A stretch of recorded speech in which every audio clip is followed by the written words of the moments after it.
Centuries ago, mapmakers faced a problem, reaching the edge of the known world. They filled empty oceans with sea monsters and warnings of dragons. For centuries, the highest levels of professional expertise functioned exactly like those blank spaces.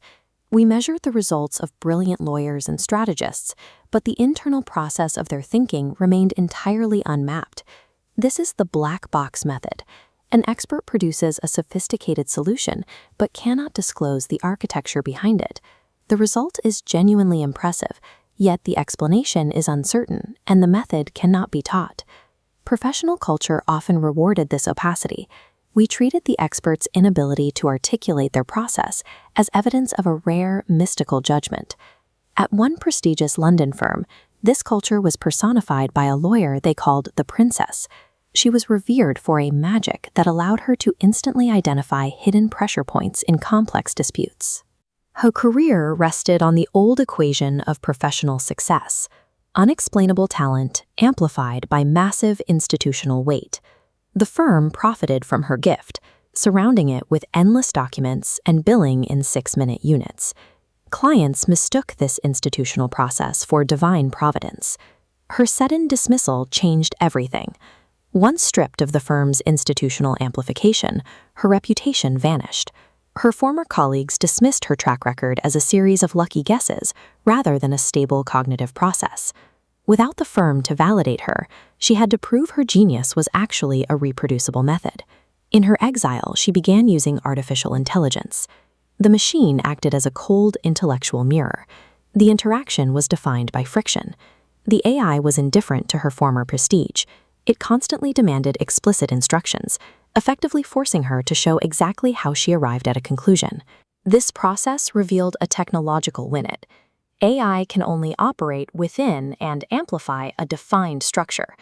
It has no mechanism to amplify unarticulated intuition or aura.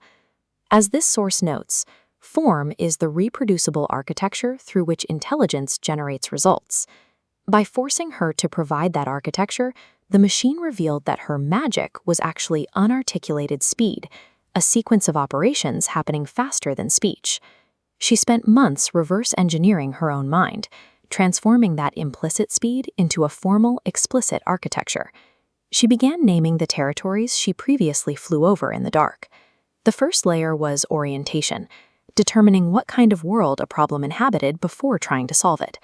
Next came translation, the process of converting human disorder into legal form without losing the reality of the harm. The third layer was visibility. This required identifying exactly where institutional power becomes a reviewable act and who controls the communications that make it visible to the law. Finally, she mapped the rift and the burden, locating colliding logical frames and identifying who carries the strategic cost of uncertainty. Naming these operations translated her personal genius into a portable form. She had created a map that a machine could execute. The firm's earlier claim that she was merely lucky eventually led to a defamation lawsuit. The case became a test of whether talent can exist without a traditional institution. The managing partner defended the old system. He acted as the last priest of a profession where talent was synonymous with the building that housed it. She answered the accusation of luck by presenting her method. She demonstrated that her cognitive architecture was completely reproducible across different cases, jurisdictions, and clients. The trial established a new equation for the AI era: reproducible method equals portable institutional power. Professional prestige is shifting. As this text observes, the market is moving from competition between stars to competition between methods. The value now lies in the demonstrable quality of the cognitive forms through which a firm produces results. The managing partner realized that his temple of mystical expertise was obsolete. A teachable, transparent architecture had replaced the need for his institutional mystery.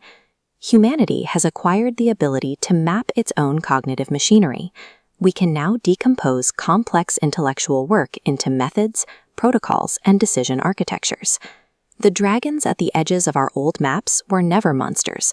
They were simply the limits of our instruments. True power is no longer hidden inside the individual. It is printed in a loose stack of diagrams on a desk, ready to be taught.